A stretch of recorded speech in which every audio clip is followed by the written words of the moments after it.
What's up people, ici Charles. J'ai dit il y a quelques vidéos que je parlerais de mon expérience par rapport au racisme au Québec, comment je vois un petit peu tout ce qui s'est passé avec George Floyd et tout ça aux États-Unis. En ce moment, je m'adresse à my people, je parle aux autres blacks. Je sais pas pour vous, mais moi, personnellement, quand les événements de George Floyd sont arrivés, ça m'a extrêmement affecté. Je trouvais que je commençais à avoir un beat, je commençais à avoir un rythme de vie qui faisait du sens pendant la pandémie. J'avais recommencé à m'entraîner, je prenais des cours de danse en ligne. Pas de la danse en ligne là, des cours de danse qui se trouvent à être en ligne. Tu sais, je mangeais bien, j'avais une bonne attitude, j'étais positif, je prenais des marches. Ça allait bien. Les événements sont arrivés comme la vidéo est tellement graphique, la vidéo est tellement dure à regarder. C'est pas, y a pas du sang partout, c'est pas super violent. Comme techniquement il y a pire, mais c'est la méchanceté. Tu le sais que s'il avait enlevé son genou pendant 10 secondes, probablement qu'il serait encore en vie. Tu sais, c'est la pure malice dans le visage de l'officier. C'est ça qui fait que la vidéo est dure, puis qu'elle vient chercher. Puis je l'ai vu, puis ça m'a fuck up. Je me levais le matin, j'avais la haine. Je me levais le matin, j'avais le goût de brûler tout ce que je voyais sur mon chemin. Et puis je dirais en toute honnêteté que depuis ces événements, j'ai jamais vraiment pu retrouver le rythme que j'avais. J'ai jamais vraiment pu retrouver la forme, entre guillemets. C'est pas exclusivement à cause de ces événements-là. C'est ces événements-là qui ont vraiment trigger un petit peu ma spirale infernale. Et ici, je trouve, ici au Québec, on dirait que le racisme c'est quelque chose de nouveau. Le bon côté de tous ces événements-là, c'est que finalement, j'ai l'impression que les gens s'ouvrent les yeux puis que comme oh ouais, dans le fond, le racisme ça existe encore et le racisme est encore présent. Personnellement, moi je trouve que au Québec, j'ai de la chance, j'ai pas peur de me faire arrêter puis de mourir. J'ai pas cette crainte-là quand je suis au Québec. Par contre, est-ce que j'ai la crainte de me faire arrêter par la police pour aucune raison? Oui. Je sais même pas pourquoi, parce que j'ai jamais eu vraiment de mauvaises altercations avec la police, mais de voir une voiture de police, c'est limite j'ai une crise de panique. Ça me fait stresser comme tu sais pas, puis j'ai jamais, comme je fais rien, tu sais.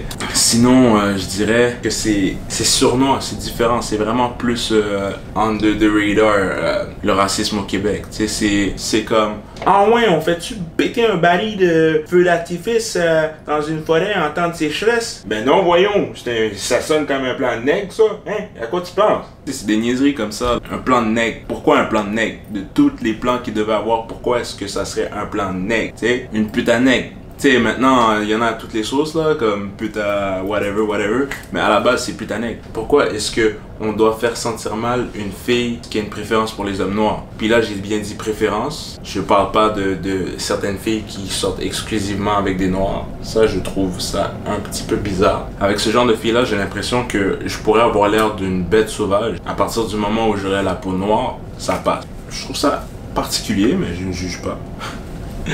Toutes les lacs, toutes les espèces de trucs qui ont des noms de nègres au Québec, là, c'est...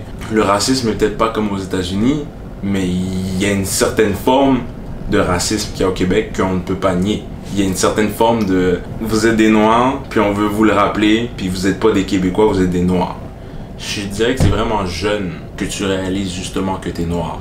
Je me réalise aussi longtemps que je me souvienne, quand j'étais petit déjà, j'avais conscience que la façon que j'agissais, je représente mon peuple. Particulièrement quand je suis rendu au secondaire, on était une école extrêmement multiculturelle, mais les Noirs, on n'était pas nécessairement une majorité, on était quand même une minorité.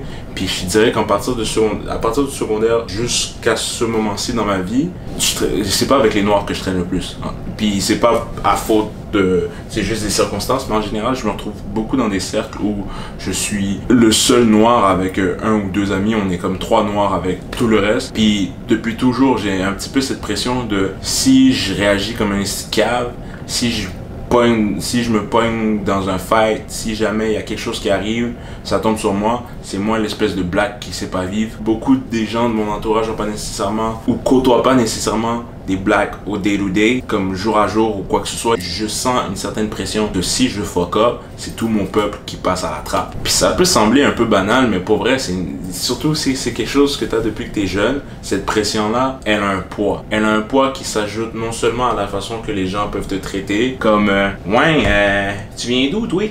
Hein? Où est-ce que tu viens? Haïti? Ah ouais, semble que super pauvre là-bas, hein.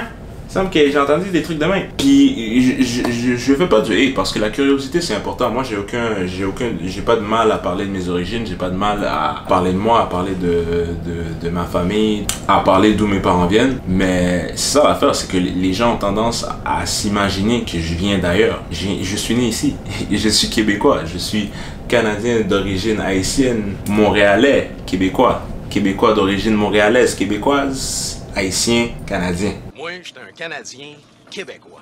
Un Français, Canadien français. Un Américain du Nord français.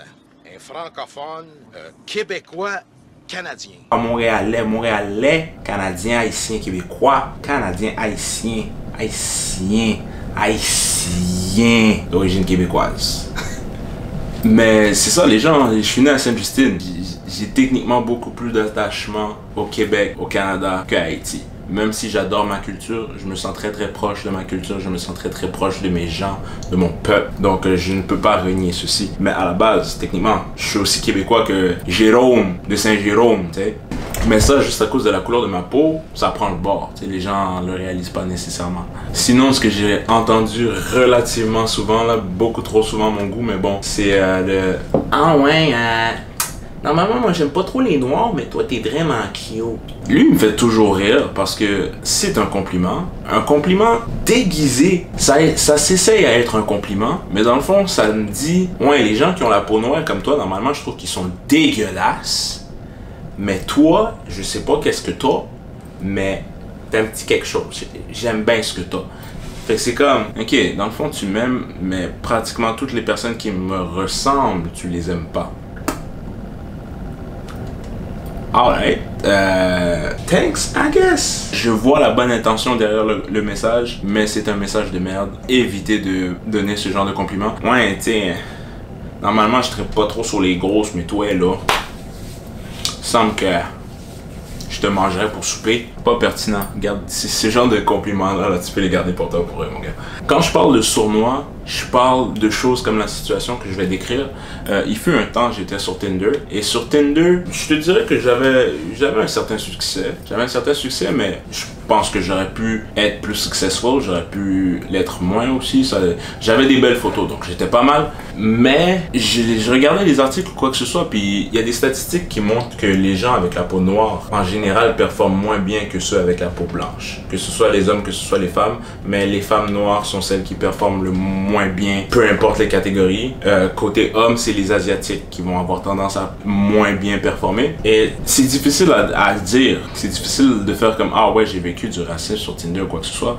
Mais je me souviens que j'ai vu une fille. Je voyais une fille à un certain moment donné et je lui avais montré mon profil sur Tinder ou quoi que ce soit. Puis elle m'a dit, pour vrai, si j'avais vu ton profil, si on s'était pas vu en vrai, qu'on avait cliqué quoi que ce soit, si j'avais juste vu ton profil, je t'aurais pas swipe right. Elle l'a réalisé elle-même, elle a fait, je sais pas pourquoi. J'imagine que c'est certains stéréotypes, certains biais internes, certains stéréotypes, certains qui font que en général, quand je vois des noirs sur Tinder, je vais pas swipe right parce qu'on dirait que j'ai comme une préconception du genre de gars que ça va être, une préconception de ce qu'ils veulent, une préconception de quoi que ce soit, tu vois. J'avais aimé son honnêteté, mais ce qui m'avait fait peur, c'est que c'est une fille qui selon moi était brillante. Et de se dire que même une fille qui est brillante, très intelligente, très instruite, peut avoir ses biens internes, qui me dit que tout le monde peut pas avoir ça, tu vois. Je pense qu'il y a beaucoup de filles qui pensent de la même façon et qui, quand on voit des profils de noirs, sont comme ah, on passe au suivant, on passe au suivant. Quand j'ai commencé à travailler au club, c'est un des premiers trucs qu'on m'a dit. Mon gars, t'as du talent, tu parais bien, quoi que ce soit, mais parce que la couleur de ta peau va te nuire. C'est une des premières choses qu'on m'a dit. Et c'est vrai, je le sais, j'ai vécu des expériences là. Clairement, ça a pas rapport avec ma gueule, ça a pas rapport avec ma shape, ça a peut-être rapport avec ma taille. Je sens que ça avait très rapport avec la couleur de ma peau. Puis, je suis pas mal sûr que si j'avais été 2-3 teintes plus claires, j'aurais été plus populaire. Je dirais que le colorisme est quelque chose qui est présent ici aussi. Donc, on va dire les noirs avec la peau un peu plus claire ont tendance à être mieux vus. Et comme c'est pas vraiment mon cas, too bad pour moi, I guess. C'est des choses que j'ai vues au club, c'est une forme de racisme que j'ai vécu. Puis tu dis c'est des préférences, y a pas grand chose à faire, mais c'est dommage. C'est dommage que juste à cause que j'ai la peau foncée ou quoi que ce soit comme direct qu'ils me mettent dans une boîte et ils veulent pas nécessairement avoir affaire avec moi. C'est triste. Mais tu sais, c'est ça vraiment l'expérience, je dirais, d'être noir au Québec ou à Montréal ou quoi que ce soit, c'est que c'est pas nécessairement que quelqu'un va te tabasser dans la rue parce que t'es noir, que quelqu'un va mettre le feu à ta voiture ou quoi que ce soit. Même si à Québec, il y a pas si longtemps, quelqu'un s'est fait taguer sa voiture, en gros, estime nègre. On est en 2020, mais I guess those things still happen. Moi, je dirais que surtout que en étant noir, on se retrouve dans des situations quoi que ce soit. Les gens vont nous dire des trucs, c'est pas nécessairement avec des mauvaises intentions, mais tu sais qu'ils disent ça parce que t'es noir. Tu sais que les gens te traitent d'une certaine façon parce que t'es noir. Tu sais que les gens te posent certaines questions parce que t'es noir. Tu sais que les gens se demandent si t'es dans certaines positions parce que t'es noir. Tu sais, c'est beaucoup de choses. Est-ce que je peux être une personne first? Est-ce que je peux être moi avant d'être noir? Genre, je sais que le fait d'être noir a joué sur la personne que je suis. Mais en même temps, je suis pas juste ma couleur de peau, tu sais. Comme je suis pas juste hétéro, tu sais. C'est comme, on peut-tu avoir plusieurs facettes, puis avoir plusieurs façons de penser, puis être nous, tu sais. Fait que je sais pas si ça répond à des questions, je sais même pas si ça répond vraiment à des questions, c'est vraiment juste mon expérience. J'espère que vous avez apprécié la vidéo. Comment, subscribe, have fun, enjoy, peace.